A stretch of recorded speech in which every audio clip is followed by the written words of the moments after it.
আজি প্ৰথমবাৰ চক আপোনালোকে ইউএছটিএমৰ কথা কওঁতে মোক হাঁহিছিলে গুৱাহাটীৰ পানী আজি তো সুপ্ৰিম কোৰ্টে নোটিছ কৰি দিলে ইউএছটিএম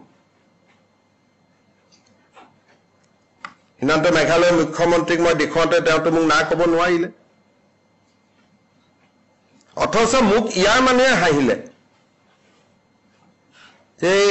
এনেই ক'ব পাৰে পানী আহে বন্ধ কৰিব নোৱাৰে কাৰণে ক'লে কিন্তু আল্টিমেটলি সুপ্ৰিম কোৰ্টে তো আজি নোটিছ কৰি দিলে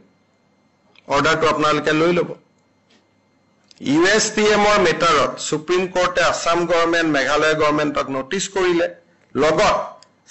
সুপ্ৰিম কোৰ্টৰ কমিটিক নোটিছ কৰিলে তাৰমানে আপোনালোকে ইনকুৱাৰী কৰক আজি ডেভেলপমেণ্ট